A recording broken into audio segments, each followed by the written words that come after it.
I'm Rami Khuri, co-director of the Global Engagement Initiative at the DEP Center, which is the New York City office of the American University of Beirut. And we're delighted to have you with us wherever you may be around the world, and holding this seminar, webinar, as the first step in a process that we hope will lead to some kind of ongoing international collaboration among scholars and activists and officials and others who are concerned about the state of our seas and oceans. The title of our seminar is Whose Seas and Oceans? Our Seas and Oceans, Reclaiming Conservation, Economies, Social Justice, and Solidarities at Sea. There are many issues related to this, which our speakers will address. Let me introduce them. I'll introduce the three of them now, and then when they speak, we don't have to repeat it. The first speaker will be Dr. Sarah Enright, who is an ocean governance researcher at the Charles Darwin Foundation for the Galapagos Islands. And she's traveled from the Galapagos to New York to do this. Thank you, Sarah. The second speaker is Dr. Kevin St. Martin, who is professor and chair of the Department of Geography at Rutgers, the State University of New Jersey, and a longtime practitioner and scholar in this field. Thank you, Kevin. And our third speaker is Dr. Nikolas Kosmatopoulos from the American University of Beirut, assistant professor in political science and public administration and anthropology, and co-founder of FLOATS. FLOATS is the Floating Laboratory for Action and Theory at Sea, which is something that was initiated a few years ago. So we will go down the line with our speakers. Each will speak for about 15 minutes, and then we will have an open discussion on any Q's and A's from the audience. So thank you again for being with us. And Sarah, the floor is yours. Thank you, Rami. Okay, can everybody see my screen? Yeah, okay, great. Good morning, everybody, on New York time. My name is Sarah Enright, and I'm an ocean law and governance researcher at the Charles Darwin Foundation for the Galapagos Islands. And today I'll be providing some context for the webinar by talking about international ocean governance frameworks and some of the challenges that it faces. So I will begin by introducing where I work. So this really nice aerial photo shows the Charles Darwin Research Station on Santa Cruz Islands in the Galapagos Archipelago. The Charles Darwin Foundation was established in 1959, along with the Galapagos National Park, in order to advise the government of Ecuador in relation to science and conservation. And the research station was established shortly afterwards in 1964. So essentially, the Charles Darwin Foundation covers terrestrial and marine projects. Given that we're talking about the oceans today, I just wanted to highlight a few of the projects at the Charles Darwin Foundation.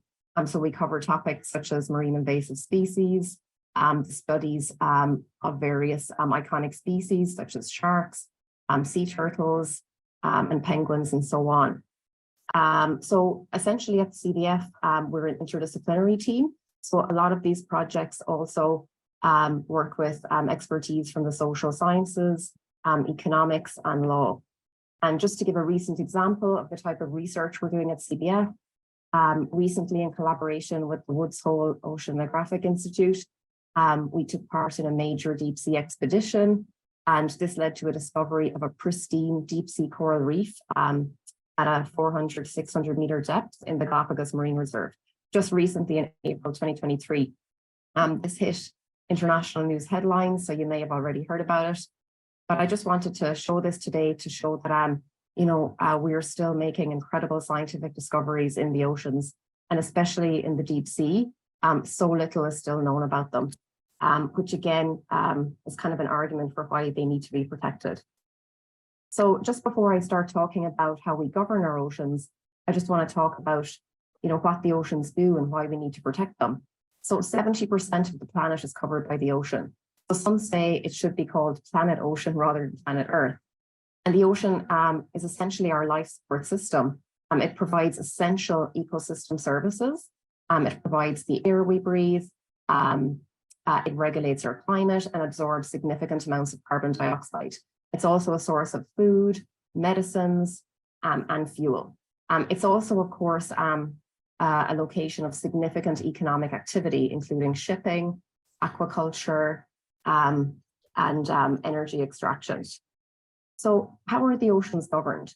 I think this complex infographic shows that it's a really complex affair. So essentially, the Law of the Sea Convention, which was agreed in 1982, provides the overarching governance framework. It is often referred to as the Constitution for the Oceans.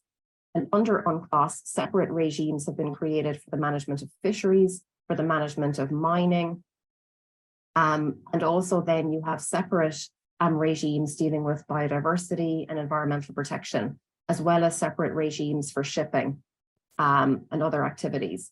So a critique of the current international ocean governance structure is that it's a very fragmented picture. Many of the different activities taking place in the oceans are managed under separate regimes, which do not always talk to each other. And unfortunately, there is no political appetite to develop an overarching ocean governance authority. So this means the best solution is to improve cooperation and coordination between these different regimes, which is easier said than done. So, in terms of a definition for ocean governance, it's basically been described as the way we manage ocean affairs, and not just from a government perspective, but also, from the perspective of indigenous communities and local communities. So in an ideal world, it's not a kind of a top-down government-only approach. All the relevant stakeholders, including industry, take part in the governance of the oceans. So just to bring it back to the Law of the Sea Convention again, I think it's important to mention that under this instrument, which was developed or adopted in 1982, it essentially developed a zonal and sectoral approach to the management of the oceans. So this graph shows the different zones that have divided the ocean essentially. And these are basically geopolitical creations, and they do not align with natural ecosystems. And this has been described as a serious problem when it comes to the protection of the oceans. So just to give a quick run through here, we have the territorial seas, which extend to 12 nautical miles. Then you have the exclusive economic zone, which states must claim and extend to 200 nautical miles.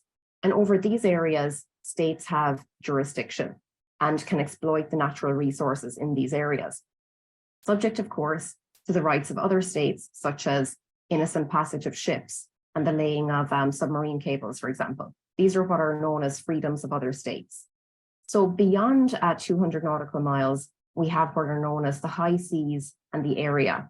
Now, these are essentially known as areas beyond national jurisdiction, over which no one state has jurisdiction. Instead, they are regarded as a commons, which are managed by the international community.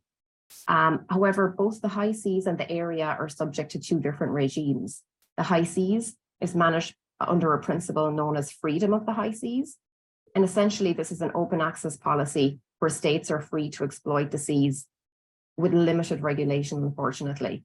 And this has basically led to what has been called a tragedy of the commons, where the high seas have been ruthlessly exploited, because in reality, it is only the states with the resources who can actually exploit these, what is in the high seas.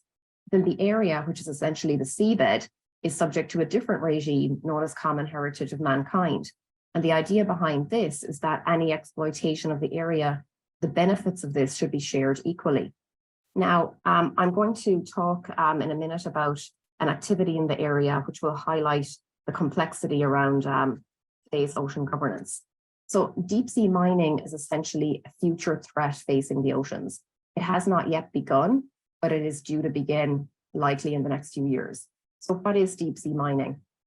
Essentially, it's the process of extracting mineral deposits from the seabed. Now, proponents of this activity say that we need these minerals in order to facilitate the green transition, because many of them are used in the creation of batteries and also other electronic goods. However, environmental groups say that the seabed is essentially the source of incredible marine biodiversity. Therefore, any interference with it is bound to have significant environmental consequences. It's essentially been completely left alone for eons, and therefore it is extremely a high-risk activity. Now, in terms of who regulates the seabed, the International Seabed Authority was created under the Law of the Sea Convention to regulate the seabed.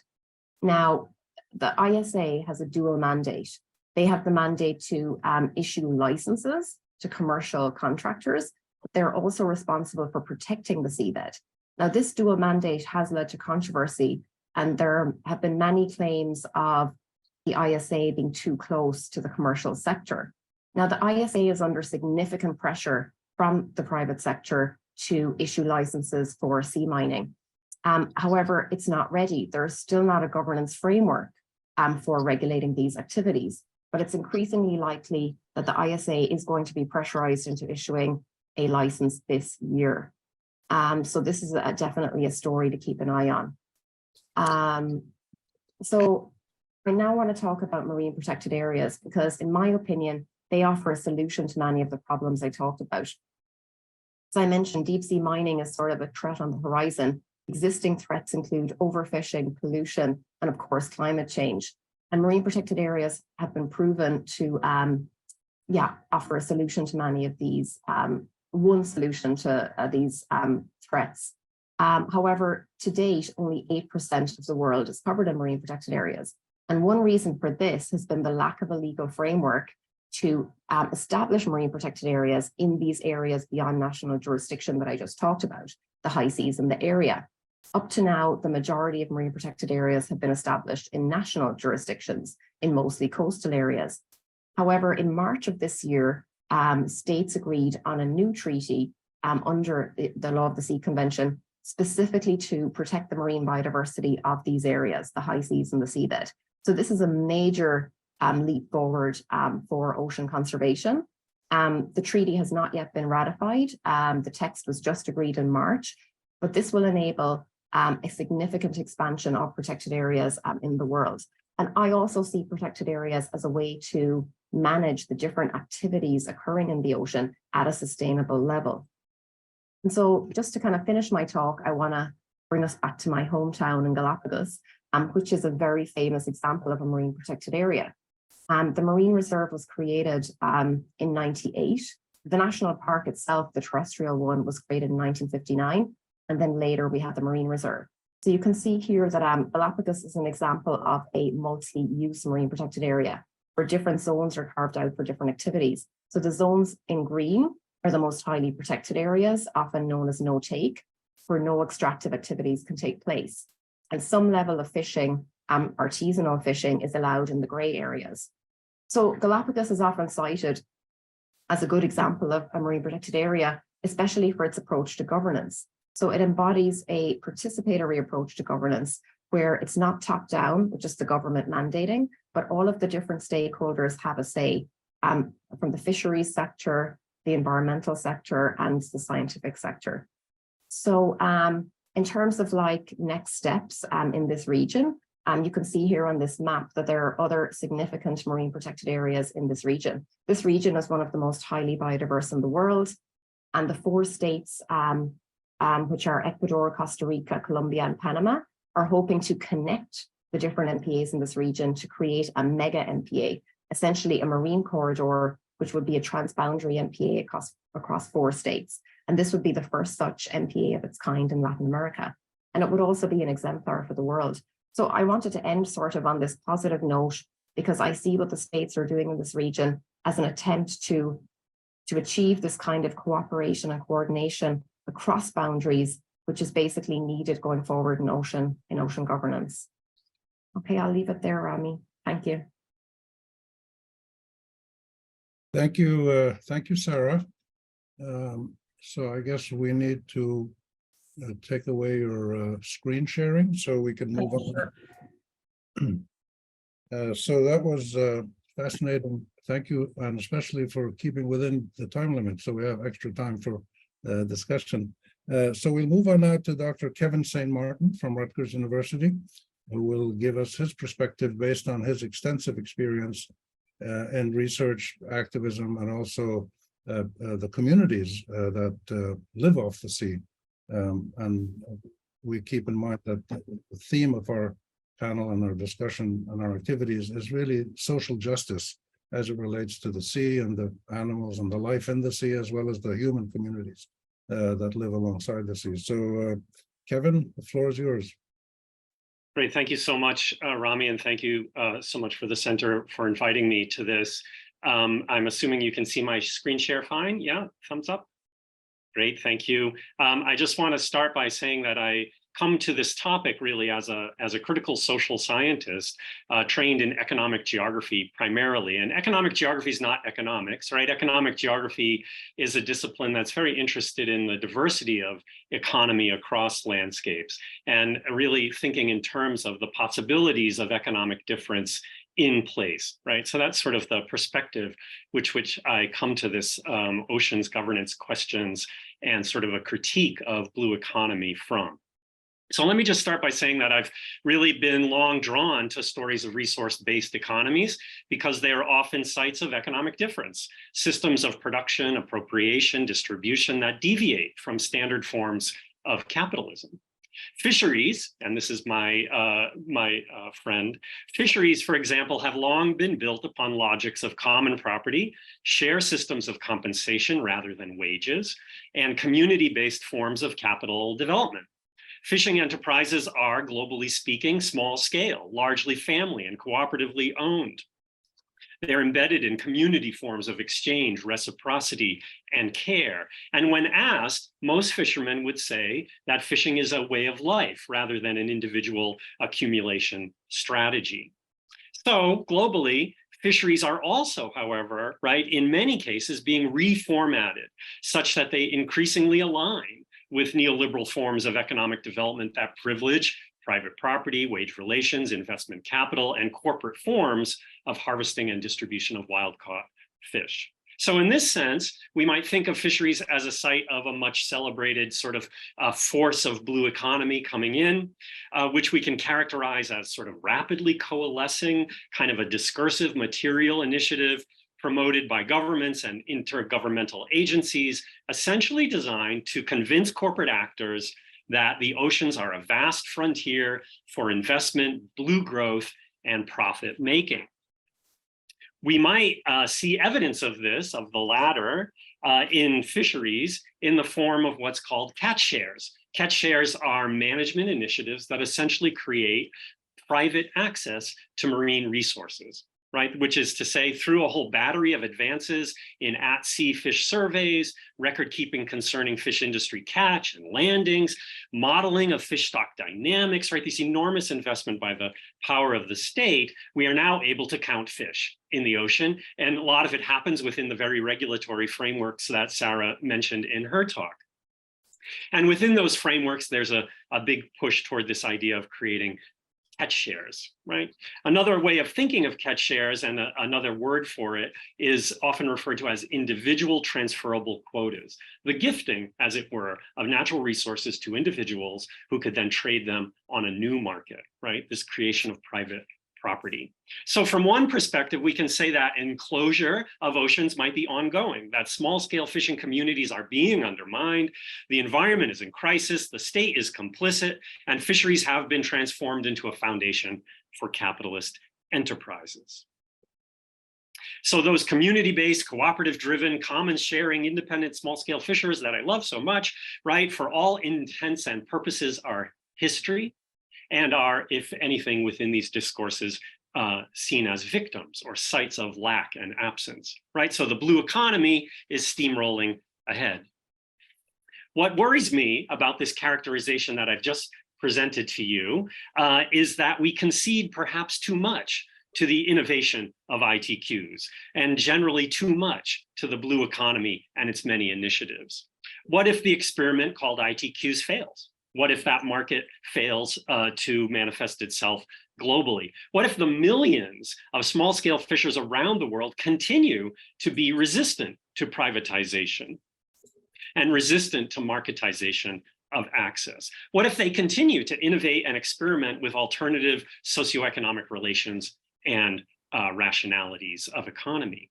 So I'm interested in an academic and an activist practice that seeks out those experiments and developments, contributes to their becoming and their durability, and fosters their spread and transposition, right? I'm interested in seeing them multiply, rather than seeing the oceans as the site of yet another great transformation, to quote Poliani, right? And perhaps a great recapitulation of terrestrial capitalist development with its attendant dynamics of enclosure, proletarianization, commodification, marketization, right? I'm interested to imagine and enact an ocean riddled with diverse economic practices and possibilities. I want to document their strengths, their potentials, their ethical commitments, and their relations of care. Okay, so how shall I rethink this space of oceans and small-scale fishing in particular along these lines? How shall I, by what tools and what sort of practices might I do this? So here I'm going to draw on the work of my friends in the diverse economies field, which is a sort of field within economic geography that starts from an imaginary not of the economy as sort of a singular capitalist system, but rather posits economy ontologically as a bunch of diverse possibilities and practices. And so if I start with those tools, right, I can imagine different kinds of strategies, different than painting small-scale fishers as victims and sites of absence and lack, as archaic, as historic, as traditional, right? Instead of that, I need strategies to rethink that space, right? And so these are my strategies. In the first instance, I'm interested in explicating what kinds of economic ethics are actually in small-scale fishing and codifying those ethics. We could refer to this as a politics of language. I'm very much interested in locating those potentials within first world industrial environments, neoliberal management systems, right? A politics of reading those spaces for their economic difference rather than their alignment with neoliberal forms. And a third strategy of enhancing the capacities of those things I find, right? Of building associations and multiplying those sites of small scale fishing, right? And now I'm thinking small scale fishing in quotes, and you'll understand why in a few minutes, really as a politics of assemblage and territorialization. So I don't have time to delve into all these things. So I'm going to stick just kind of with the first one in the next, what looks like 3 minutes, I suppose. And I'm going to try to propose a way to sort of reread small-scale fishing in terms of economic ethics. And what kind of economic ethics am I talking about? Well, from the diverse economies and the community economies work that I'm involved in, we think in terms of how can we recast economic space as a place of where we can consider and negotiate something like necessity? What's necessary to personal and community survival, where we can negotiate and think about surplus and how it's appropriated and distributed. We can think in terms of consumption and what work it does in the world, and we can think about a commons and how it's produced and sustained. These are sort of entry points into thinking about what sort of economy do we have in small-scale fishing? What kind of ethics are at play? And I'm now just going to very briefly demonstrate this kind of rereading in terms of two discourses, or two, in this case, literal documents produced by the FAO, the Food and Agriculture Organization of the United Nations. On the left-hand side, we have the Code of Conduct for Responsible Fisheries. You can think of this really as sort of iconic and representative of and strongly resonating with a kind of blue economy discourses, really guidelines and best practices for investment and growth of fishing industry. And here industry is a key word. And on the right-hand side, we have this very different document called the Voluntary Guidelines for Securing Sustainable Small-Scale Fisheries. And I'll get to that in a minute. I'm going to start with this Code of Conduct, right, which is just fascinating to me. The Code of Conduct is a discourse on fisheries and industry where the key actors in the oceans around fisheries are the state, industry, and fishermen. And in it, industry works, it responds, industry considers, industry modifies. This is from the text. And to the degree to which small-scale fishing is even mentioned, it's placed alongside artisanal and indigenous fishing. It's to be protected from adverse impacts of management and industrialization. Right in the document, small-scale fishing is a weak and subordinate other to industrial fishing. It might be a concern, but it's not a major player in the future of the oceans. Right? Importantly, this document is from the FAO, which is in a technocratic world, right, is the center of fisheries calculation. A whole range of government and sort of external to government organizations feed data into that organization. Okay. But the spread of these kinds of logics and practices, right, that are fostered by the FAO and others, right, the legislation of fisheries aligned with a sort of neoliberal order, it has been, and that has been built on this foundation of ITQs in the case of fisheries, right, it also produces reactions, responses, and resistances. There's a groundswell, really, of small-scale fishing activity and a defiant sort of struggle globally. There are increasingly visible groups of concern that are resisting the dispossession that the code of conduct sort of fosters. Which brings me to the second document, also by the FAO, curiously. This is the voluntary guidelines for securing sustainable small-scale fishing. They actually name it, right? In the previous document, they barely even mentioned small-scale fishing. Here, they mention it, and they celebrate it. In fact, the foreword to the document says that 90% of all of the world's 93 million fish harvesters are small-scale fishers, right? 200 million livelihoods are linked to small-scale fishing. They feed many, many millions more.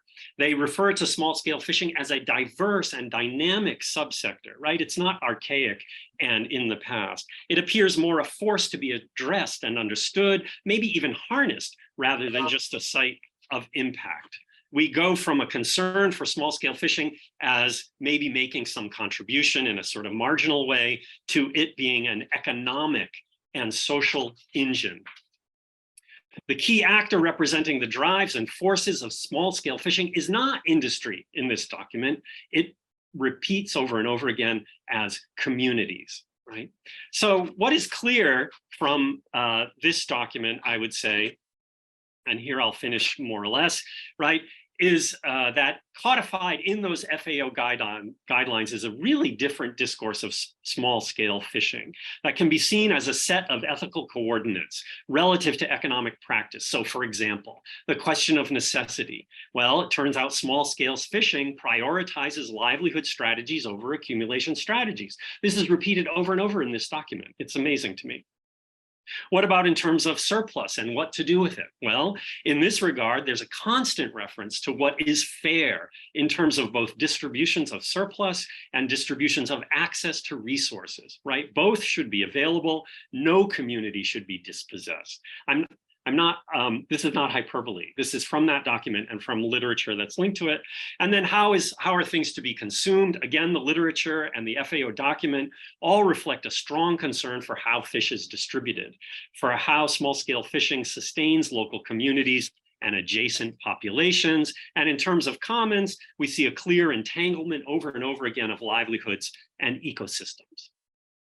So if we blur our eyes just a wee bit, we can see that the FAO may be inadvertently outing itself as a champion for a post-capitalist economy in the guise of small-scale fishing.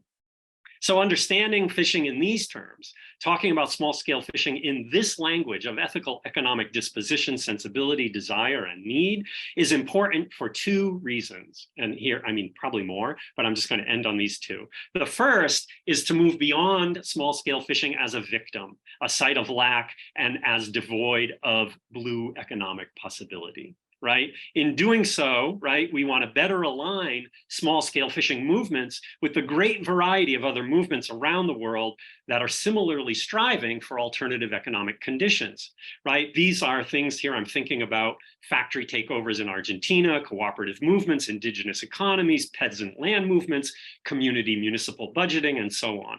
All projects where similar ethical concerns that transform the economy from a matter of fact, it's capitalism, right, to a matter of concern, what else could it be, right, are finding solidarity. The second reason for rethinking small-scale fishing in these terms is that it makes them, again, a tool for critical inquiry rather than only a recapitulation of capital's advance.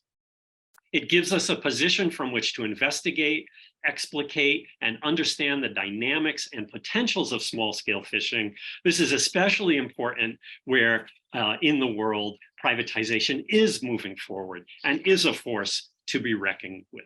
So here I'm trying to recast small-scale fishing ironically via FAO documents, as other than a site of penetration and other than a site of capitalist transformation alone.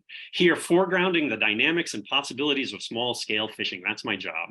That is not to say that the powers of blue growth are not being unleashed, but to say that other blue economies are possible, and our job might be to make them visible, document their strengths, and foster their durability. Thank you very much. Appreciate the time. Look forward to questions.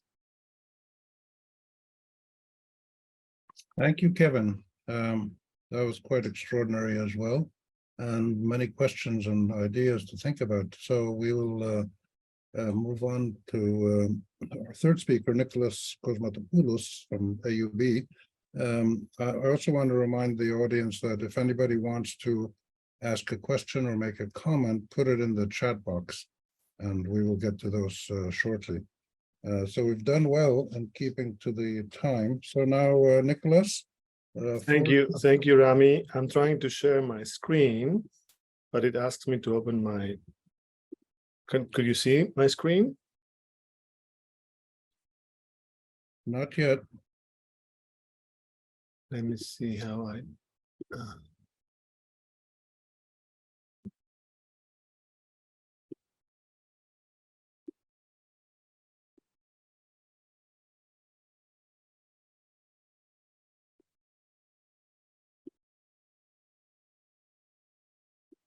Take your time. We're okay. Yeah, well, I'm have to change my security apparently arrangements.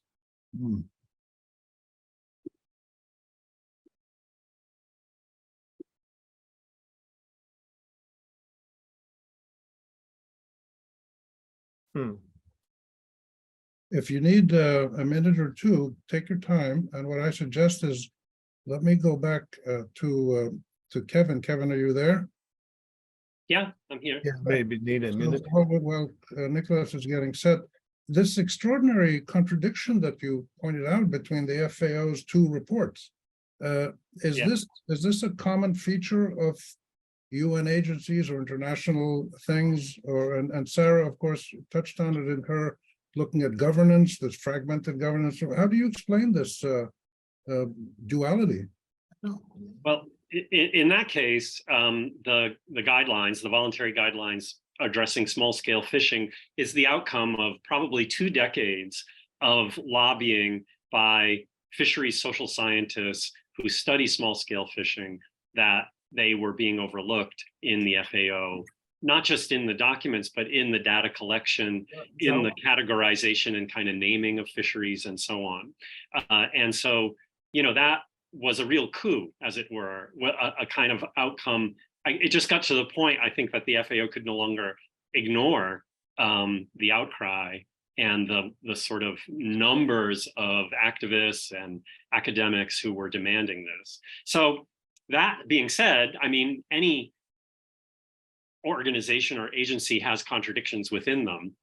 And I think I'm quite actually interested in pointing to those contradictions and creating openings using them.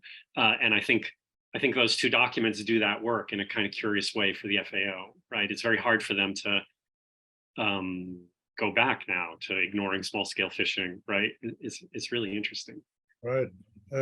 Nikolas, are you ready?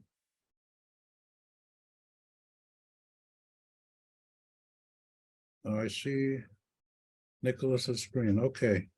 Turn on your audio, Nikolas.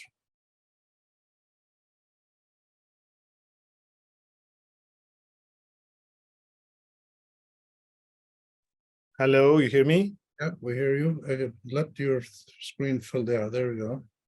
Okay. Go ahead. So thank you, Rami. Thank you to everyone and in the AUB Depth Center. It's very exciting to be here. Thanks to Chris, who just saved the day for the presentation. And thank you also to Rami for putting this all together. It's been very exciting to plan this event, and I'm also looking forward to what comes next. So I want to talk about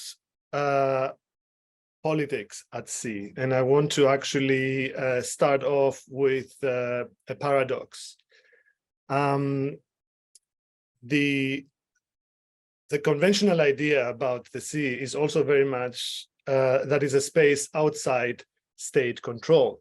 I mean, one of the main things that we know about the sea is that it is a space that states have somehow limited responsibility or limited jurisdiction. Sarah called it beyond national jurisdiction. And this is also where she started off talking about how this is changing.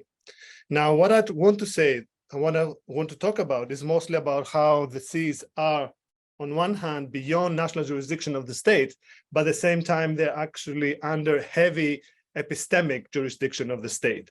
And I want to say that by meaning that the categories, the labels that we use to talk about what happens at sea is very much state-centered. Is very much actually the categories that the state projects on the sea is very much from the point of view of the state. So this talk wants to reclaim these categories. It's not mostly about social justice.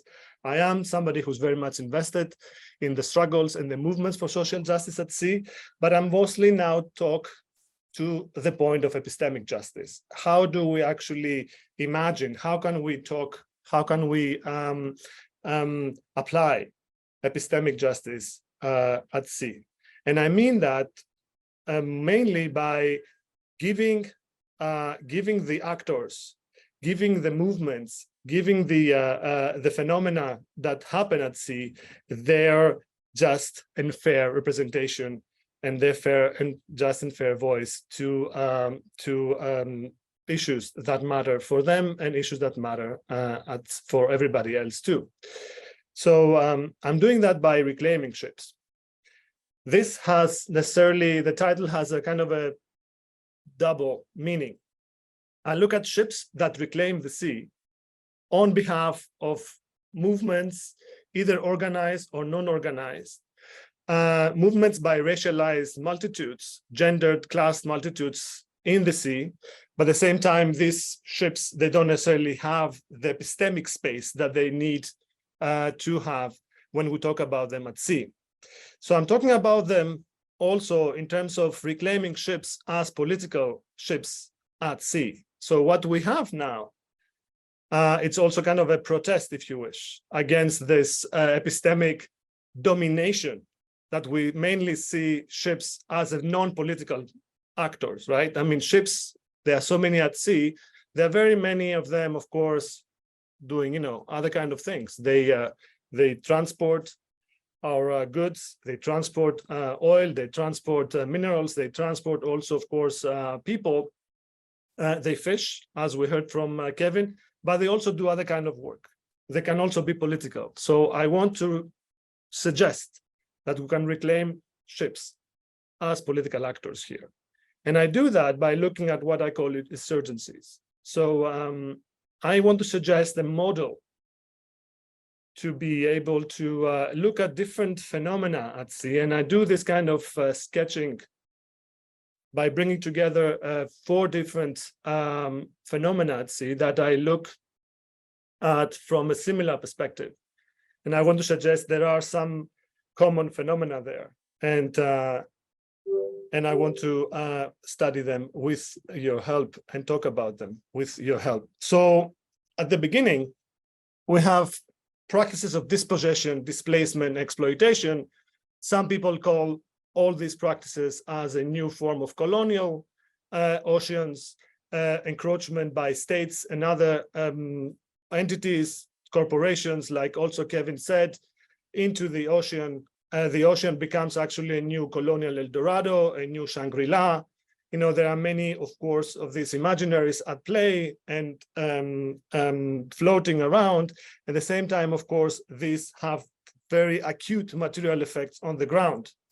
Now, these produce what I would call resistances, but also different form of movements that one can summarize under the term indigenous insurgencies, that some are conscious, some are fluid, some are unorganized and spontaneous, but all of them together have similar characteristics. They reclaim the sea. They reclaim the sea either as a space for resistance, or as a space for refuge, or as a space for reparations. Now, to do that, some of these, if not all of them, claim and invoke what I call internationalist infrastructures. These are ships that have similar characteristics. They are ships very much put together, assembled together through internationalist alliances, either again conscious or materialist, or alliances that have to do with the materialities of global trade, as we're going to see. And these are the ones at the forefront of what I would call reclaiming the oceans, reclaiming ships themselves. And of course, they are faced also with forms of maritime counterinsurgency. This can be the normal kind, what we actually see on TV, for example, military action, police action, or other forms of counterinsurgency that are very much geared towards coercion. But there can also be epistemic counterinsurgencies, meaning the way that we talk about this phenomena is very much through our state-centric narratives and labels. So let me give you some examples. I hope I'm going to have the time to go into all of them.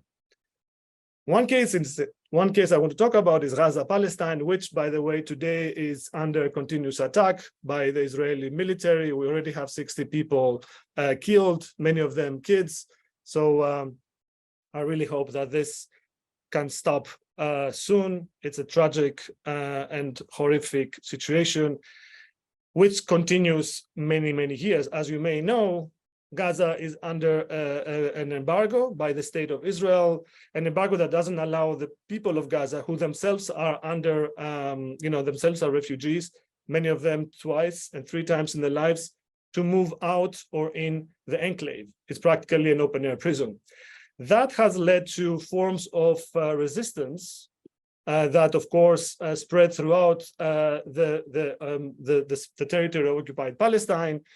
And this resistance, this indigenous insurgency, if you wish, has a maritime component. The maritime component is a continuous effort by Palestinians, but also internationalist infrastructures, what we know today as the ships to Gaza, to return to Palestine through the sea to be able to break the embargo, sensibilize the international community, and make a difference on the ground. Epistemic forces, epistemic counterinsurgencies call this a geopolitical issue by therefore refusing actually, the political character that has to do with non-state actors, with non-state civil societies, and non-state alliances that don't necessarily fall under any state's jurisdiction on any state protection. So here how the insurgency scheme works in the case of Gaza.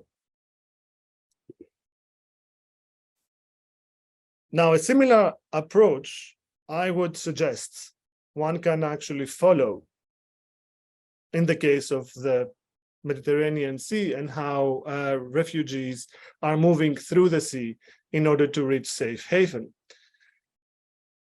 At first, the origins of that move, of course, is what we call border externalization, is the reality that borders are raising everywhere around Europe and between European countries, but mostly on the sea.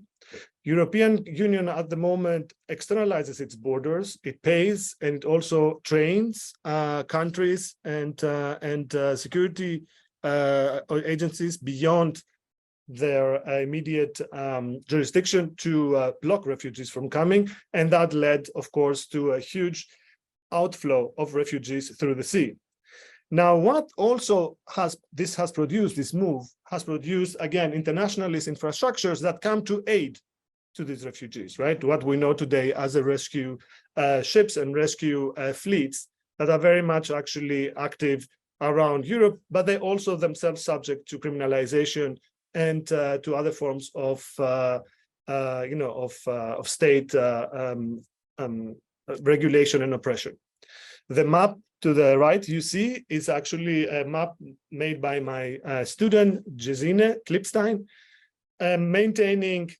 noting actually all different efforts by NGOs and civil society to rescue refugees that are very much actually beyond state control.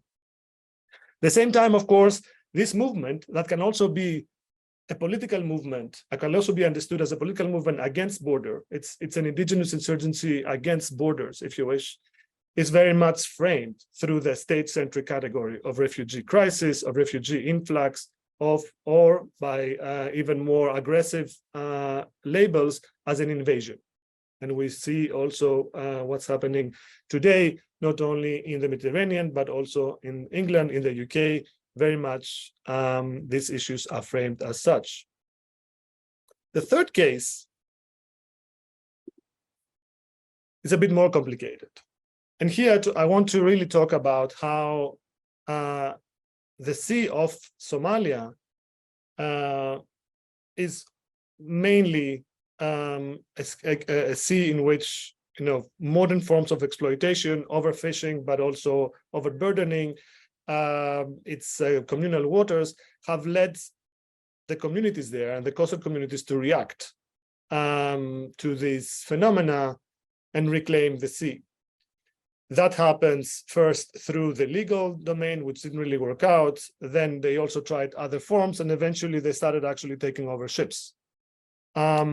This violent movement, of course, it's not something to be easily accepted. But at the same time, we have to be able to understand it within its contextual framework. And the contextual framework is the framework of exploitation, overfishing, and practically a new form of colonization of the communal waters of the Somalia and of the Somali Sea, and the Somali Sea, the Sea of Somalia. So in that sense, one can also look at these international infrastructures that are very much made up from huge ships in the global trade that are somehow taken into the custody of these so-called pirates as a form of reparation. And of course, again, this phenomenon has many different aspects. There have been some very interesting reports and very interesting research on that, showing that there are many different parts that can lead also to, of course, the breakdown of the state in Somalia and others. But mainly, the problem is here that the public discussion about what happens in Somalia is very much centered around the idea, around the label of piracy. And on the basis of piracy, actually, we have measures of maritime counterinsurgency. We have the NATO being very much active there. We have the EU that has, for the first time, considered, its first naval operation, its first common naval operation there. So we have forms of counterinsurgency that are military, but we also have epistemic forms of counterinsurgency that are very much actually framing what happens there as piracy, very often actually, forgetting or silencing or avoiding the background of what happened to the communal waters of these communities. And finally, this is actually a very interesting project by one of my students, Uba Ali, Somali student herself, who interviewed these fishermen and actually has showed how exactly complex this issue is and how far it goes to communal lands and communal traditions and the use of the sea. You can see that on the Float's website. And the final thing I want to say is that there is another way to look at the sea as a space of remembrance, as a space of memory, and as a space of re-education and rethinking, not only in contemporary issues, but also in historical justice, issues of historical justice, issues of historical memory, and of course, questions of epistemic justice come as well. And this is what another ship, the so-called La Montaña, which was made to sail by the Zapatistas communities in Mexico was actually it was supposed to make the opposite, the inverted route, not how the colonial powers went to Mexico, how colonial ships arrived on the coast of the so-called New World or the Turtle Island, but in fact the other way around. The idea was to start a trip from the coast of Mexico all the way to Europe as a way to mark the 500 years of colonization, after the first waves of colonization, and also as a way to bring Europe and the West to reckon with its past and also its current effects. And in that sense, I consider that ship also in itself a reclaiming ship, a ship that reclaims memory, reclaims remembrance, reclaims actually history for the sake of the multitudes that otherwise are denied voice and their own version of the sea and their own ideas and their own actually actions on the sea. Yeah, so I will stop there. And I think that would hopefully help to have a discussion about that and also the previous speakers too. Thank you so much. Thank you, Nikolas.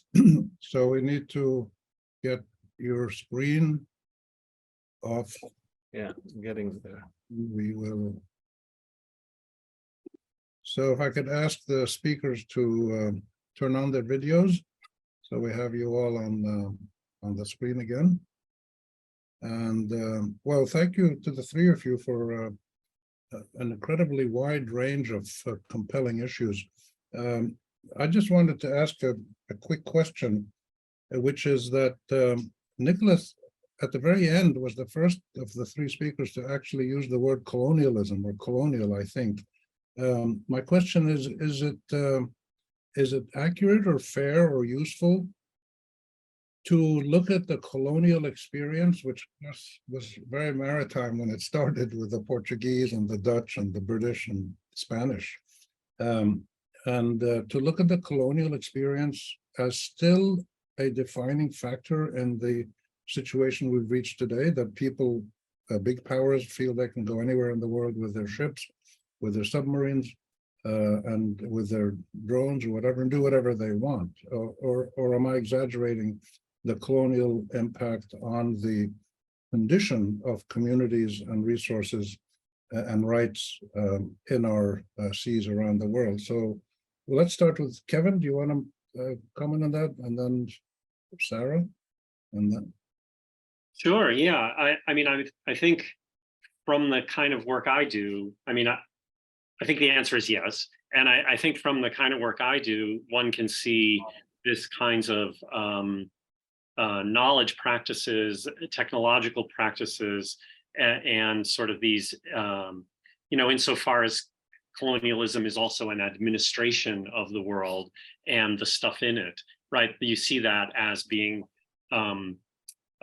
sort of expanding into the ocean, as it were, right? So there's that aspect of it that is very much akin to the modes that allowed colonization to happen. So I'm answering the question in terms of the things that interest me, which are, the technologies, the knowledges, the explorations, the categorizations, right, that create the foundation for certain kinds of powers over other kinds of powers. And I see it deeply indebted to what was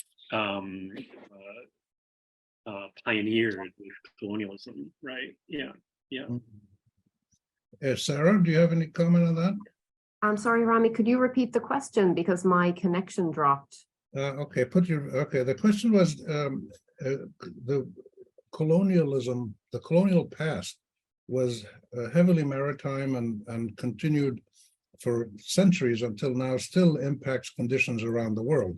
If you look at South Asia, Southeast Asia, Palestine, Kenya, all over the world, parts of South America, the after effects of colonialism still are a major problem for many people around the world. Is that a fair thing to say, or is that an exaggeration? And in your case, with your focus on the laws, are we still in a colonial period where the powers of the world create these regulatory systems and have the authority in the forums of the world to reach these agreements? I mean, I think definitely the previous colonial powers still exert a lot of power. I mean, there's so many ways we can talk about this. I think if you're looking at it from a perspective of environmental degradation, I think it could be argued that these previous colonial powers, or let's say Western powers now, are essentially the primary drivers of overexploitation and environmental degradation in the world. But yet the parts of the world suffering the most from the effects are developing countries, or let's say previously occupied by colonial powers. And I don't think there's yet a proper system in place for reparations, for example. So I found Nikolas's talk super interesting there, because as you could say, one driver perhaps of what's happening in Somalia has been overexploitation of those seas. And I've been looking at this maybe from a biodiversity impact, but I think it's incredibly important to have these interdisciplinary talks where we look at drivers and consequences from so many different perspectives, because we're not just talking about biodiversity loss, people's livelihoods are being affected, which again then is causing other types of behaviors. And I do think at the multilateral level, while that is supposed to be more inclusive, often I think the former colonial powers can be quite dominant in those talks. So a major discussion in multilateralism is this equitable sharing of benefits, for example. So this is going to be a big thing to watch when deep sea mining commences. How are those benefits actually going to be shared equally? I mean, that's what the law mandates, at least in writing, but how and is that going to happen in reality? I think it's going to be very complex in terms of how it actually pans out. But I mean, I guess on a positive note, it's good that the law actually recognizes the need for this. But often just because something is written in law, it doesn't mean it actually happens in reality, and not everybody complies with it.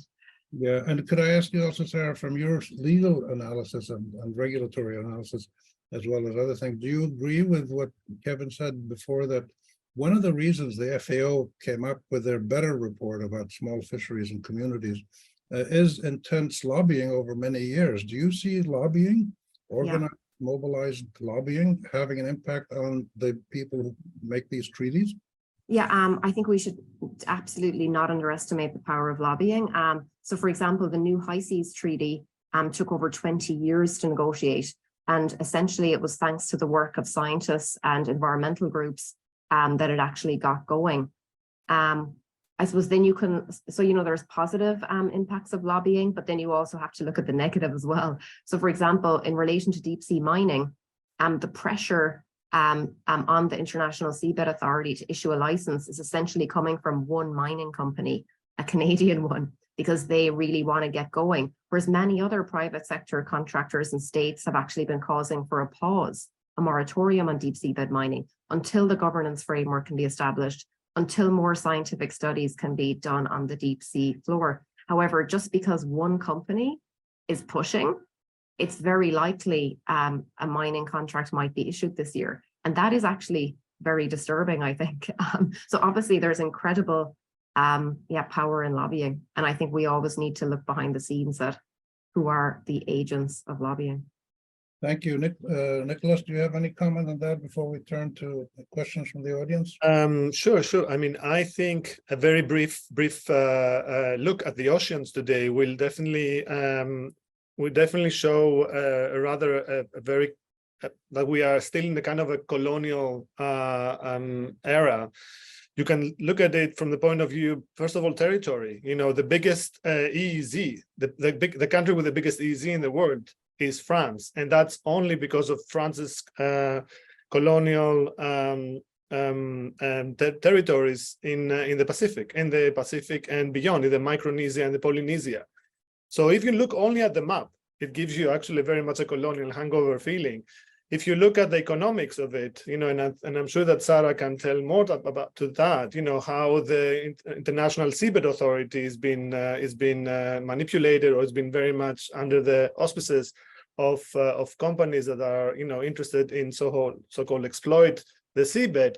That too, but also what I try to say, epistemically speaking, we are still in the era where pirates are being defined in a very specific way. Piracy, it's a very colonial thing as a category. It was actually produced back then, and it was produced as the pirate was the enemy of humanity, right? It was the essentially the ultimate enemy of humanity, who doesn't necessarily fall within the category of politics. It's a kind of a very evil person out there lurking in the ocean, lurking, in the somewhere in the water. And I think this idea of the sea being the space where the arch enemy lurks, hides, it's still with us. It was actually, it informed many Hollywood movies, the sharks, where the enemy was the shark, the nature was the enemy. Red October, the Soviets were the enemy, the submarine was also hiding in the sea, but also, of course, more funky versions of films that, like the Pirates of the Caribbean, were also, kind of outside the law, outside the state, outside of civilization. So these ideas are very much, I think, informing this imagination, the representation, informing our imagination about the sea today. So you have at the same time this thalassotopias, the sea as a new El Dorado that we have to make good at, and that, of course, doesn't include only colonial powers, but also every states around the world. They think that they can actually get rich by digging in the sea. But also this idea that the sea is something that brings, threats and fears. There has to be, contained, tamed, conquered. So we have, the colonialism has actually imbued us with categories of thinking that are still with us today. And I think the sea is definitely not free of them. On the contrary. Fascinating when you look at ancient maps going back to the even the Roman period, Byzantine, early Islamic, medieval. The sea often has monsters and dragons, and then they say the outre-mer, beyond the sea, is like danger. Well, thank you to the three of you. Can we turn to Najib for any questions or comments that have come into us? We don't have any questions right now, but if anyone does have questions in the audience, please put them in the Q&A. Okay, the Q&A. All right. I have a couple of more comments and questions while we wait for any to come in from the audience. Kevin, your work with small communities around the world, I guess mostly in the Western world, North and South America, but perhaps elsewhere. Do you see any collaboration attempt to coordinate globally among these small communities, or is this not really on their radar? Yeah, I think those kinds of movements are happening. I think they're mostly south to south rather than a south to north in lots of ways.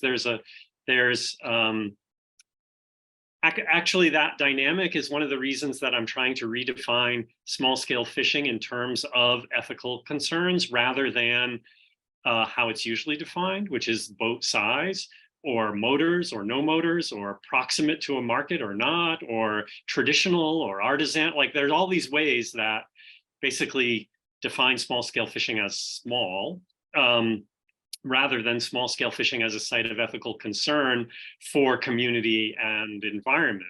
And defined that way, I can imagine more alliances and connections. So for very super quickly in the Northeast, where I do a lot of my work, Northeast of the United States, small-scale fishing from the perspective of South India are really big industrial boats.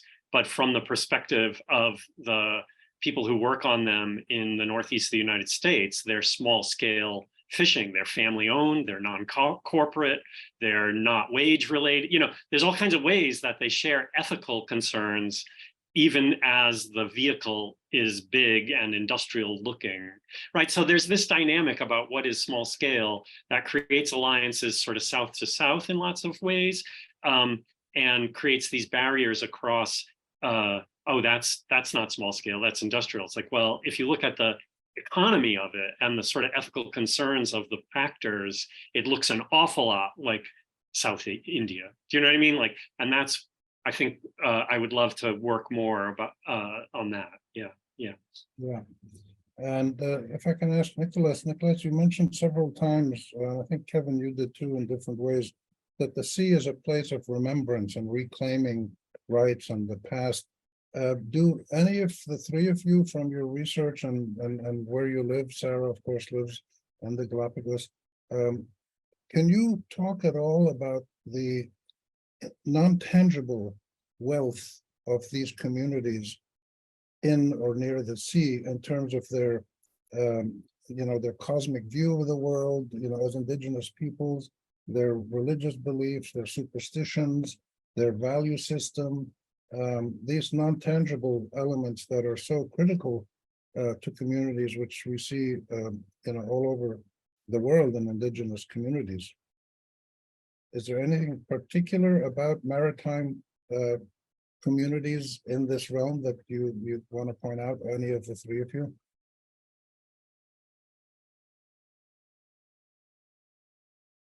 Nobody? Sarah, yeah, of course. I think there's a lot, but I just Nikolas, start. Sarah is, Yeah, I can jump in. I guess just from an Ecuadorian perspective, I think there's an incredible respect for nature there, I think, which flows from the indigenous culture.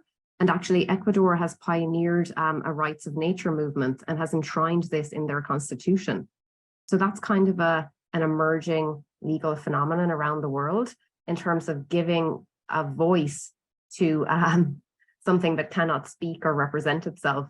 And I think that's a really important movement to watch. I think it's really only barely developing in an ocean context, but there has been some case law in relation to rivers around the world. So I think, that thinking does stem from ancient knowledge. So I think more and more indigenous communities are being recognized more for their knowledge. And so the new BBNJ treaty, the new treaty on biodiversity beyond national jurisdiction, for example, does actually mention indigenous communities quite a lot and accords them quite a lot of respect. So I think that's quite a positive development in international law at the moment.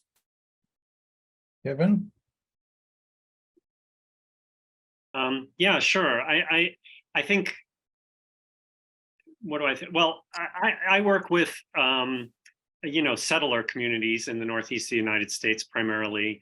I think that there are obviously also indigenous communities in the Northeast of the US and elsewhere on the coast that have relatively recently sort of made claims to the ocean as sites of culture and heritage, as sites of integrated into their cosmologies and so on. And I think though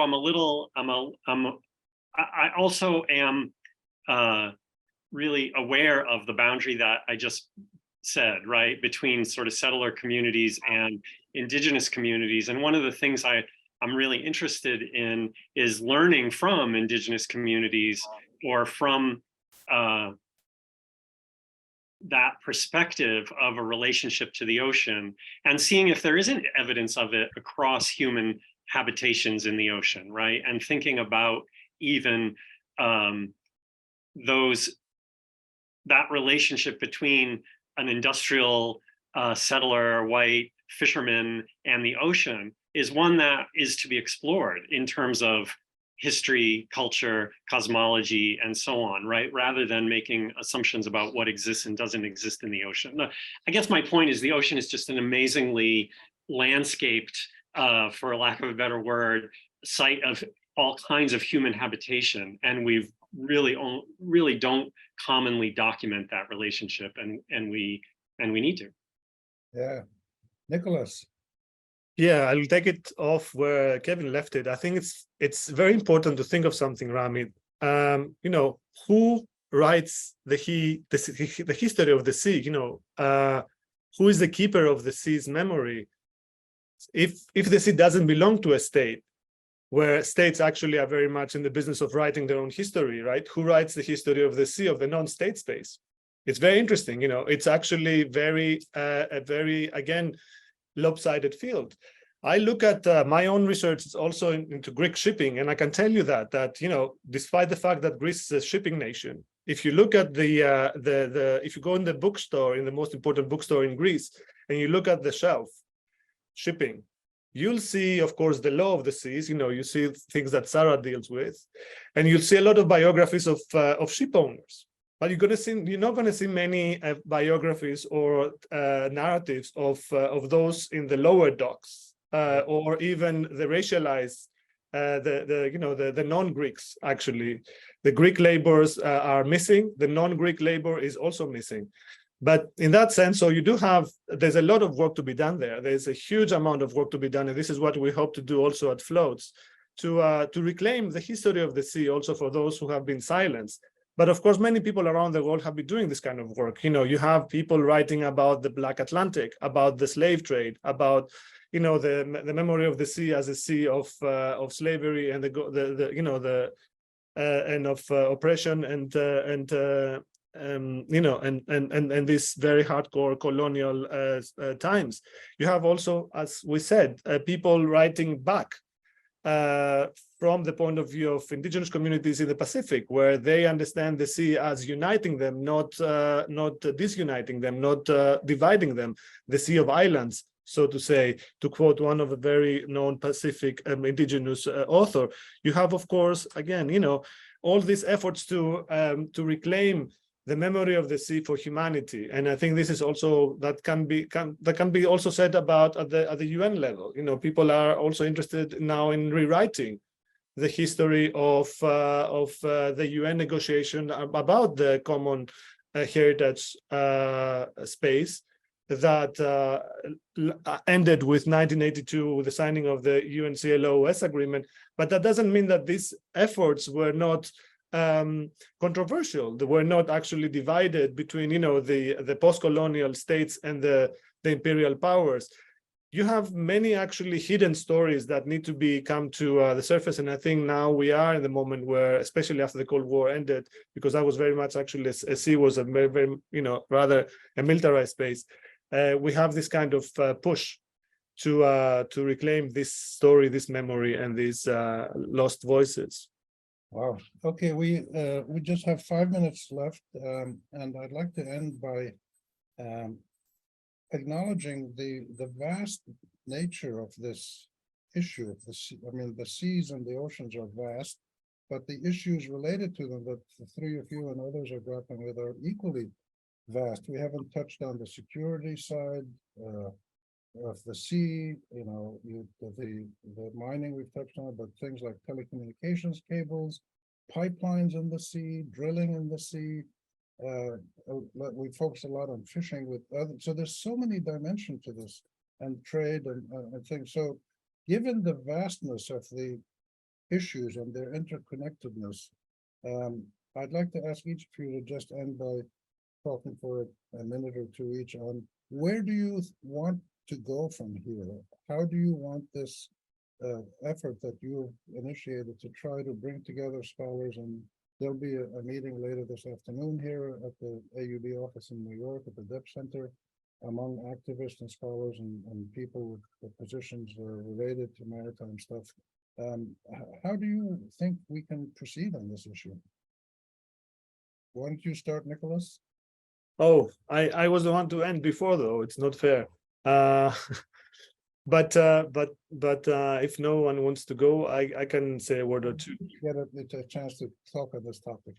Yeah, well, yeah, and I thank you also for giving us, for hosting us here. Well, again, I think this is what we want to participate in. There is a wave, pun intended, of revisiting the sea from the point of view of communities, of cosmologies, of actors who have been misrepresented or unrepresented, their histories. their engagement with the sea, their views and their practices, their experiments, also how they approach the sea, how they, how do they frame it. And I think there is a coordinated effort sometimes. Kevin talked to that about how small scale fisheries can enter this kind of global coordination. There is also what Sarah suggested, that small states, but also communities, indigenous communities and others, activists, they also coordinate in an effort to push back against these efforts to erase this history, to erase or to actually present the ocean as a kind of like a terra nullius, like an empty sea to be open for investment and open for exploitation and another colonial, if you wish, hangover there. So we want to contribute to this wave, to want to be part of that effort, and we want to do that by bringing together very different disciplines and also communities. We hope that the idea here to bring 3 world regions together, and even if we have like world regions that are not necessarily represented in this Parliament of the Sea, if you wish, we would like that to be taken into consideration. So this is our struggle, this is our idea, this is our hope. Yeah, and you're also thinking about a possible summer institute at AUB in Beirut, which is on the sea. It's actually now on 2 parts of the sea, because AUB is opening a branch campus in Paphos, Cyprus, and we're already in Beirut. If you look at the picture behind me, the visual, you can see the sea there at AUB in the Mediterranean in Beirut. We have a couple of questions that come in the Q&A. Let me read them so that Kevin and Sarah can comment on them as they close out. One says, through the lens of climate change, it would seem that your work is quite urgent and complex. Who would you say are your target audiences beyond your fellow academic scientists and government regulators? How are you working with activists to build multidisciplinary coalitions to bring about change? To what degree, if at all, can narrative change and education for the broader public help you in your work? That's one question. The second one, just in case Dr. Enright can answer this still, I read that the Galapagos Marine Reserve was expanding from about 60,000 square kilometers to 200,000 last year. Does it make a difference in the overfishing around the islands, and can the Galapagos Islands serve as an example of other marine reserves in growing those spaces for protection? So there's 2 extra points for Kevin and Sarah to touch on. Kevin, do you want to go next? Yeah, sure. Thanks, and thanks to the person online for the question about climate change. I mean, it so happens a lot of the work that I do actually intersects with scientists who are interested in climate change. It turns out that fisheries, and in particular fisheries in the Northwest Atlantic, are the fish themselves are responding to warming waters in a huge way, and are moving as a result, most poleward, as they say, right? So there's all these questions about what happens to the fishing industry when the fish are on the move, when new fish from the south come into your territory and other fish leave, when codfish are no longer available in a place that has relied on codfish for hundreds of years, right? Like, big questions are being explored, and fisheries is kind of the canary in the coal mine around a lot of climate change adaptation stories. So that's a real site for my work, right? Because one of the things I'm interested in is developing kind of metrics that make visible small communities and their fate relative to climate change. And indeed, the government's interested in a lot of that. They're like, can you make indicators and create stories about vulnerability of communities and so on and so forth that's relevant to management? But I'm, of the ilk that I'm also want it to be relevant to those communities themselves. I'm not necessarily working with climate change activists around it, but a lot of the work that I do, I'm trying to be participatory in terms of developing those metrics and indicators with communities, and then making them relevant to the communities themselves, who might experiment in ways unimagined in terms of adaptation for climate change, right? So that's my little world here in the Northeast of the United States. But I'm hoping that that's logic that's of use beyond this border as well. So maybe that's an answer to Rachel. Well, Thank you. these issues are so vast that in the hour and a quarter we have, we can just really do headline. But the aim of this is to lay out some of the key issues that the three of you have identified through your years of research and activism and analysis, and then we'll see what happens next. Sarah, you have the last word. Yes, so in response to the question about the recent expansion of the Galapagos Marine Reserve, in January of 2022, a new marine reserve was announced, the Armanda Marine Reserve, and this essentially connects the Galapagos Marine Reserve to Cocos Island, a marine protected area in Costa Rica. And the idea is to protect the migratory routes of many species that travel between these MPAs. But it has actually had an immediate effect on levels of fishing in the area. So a colleague of mine is actually writing a paper on this at the moment, using various data sets, so the fact that the fishing did immediately reduce does actually show the power of marine protected areas. And also this marine protected area was a compromise between the government and the industrial fishing sector, for example, which is quite powerful in Ecuador and probably carry out the majority of fishing around the Galapagos. So I guess that's another example of how the success of a marine protected area does depend on this sort of participatory approach, not just kind of a government top-down approach. I do think you need to work with the relevant human activity sectors in order to ensure compliance. And if you work with them from the beginning, that's more likely to lead to a higher level of compliance. So yeah, I mean, one of the major challenges around the Galapagos is actually the high seas area. So many people may have heard of the intense levels of fishing that occur just around the EEZ, because in the high seas, that's lawful. However, thankfully, now that we have the new treaty, hopefully it will be possible potentially to establish marine protected areas in these spaces. Whereas prior to the new treaty, really nothing could be done. So yeah, I guess in order to answer your question, yes, I think it does make a difference. And I think Galapagos can be an example for the world. Wonderful. I actually said something that wasn't true, which is, Sarah, you're not going to close it out. I'd like to go back to Nikolas, because Nikolas is the person who really got this whole thing moving with his work at AUB and his research and speaking out and the courses he's taught about the sea. So Nikolas, can we go to you for a last comment from you about how you see this kind of effort of scholars and activists and researchers and officials collaborating, how this can have the most useful impact going forward? Okay, thank you, Rami. Well, we were just talking about this 2 days ago with Kevin. So what I say, it's half his responsibility. I just want to share the responsibility here. And I think what we both agreed was that, it's not always easy to bring together activists and scholars. I mean, the ideal is to bring together these two identities, let's say, these two practices in one person. So we do try, both of us, I think, to understand ourselves and our scholarship as kind of a scholarship that can bring results that can also be used, if not abused, by those out there, activists and others who might gain profit from the insights that we can generate.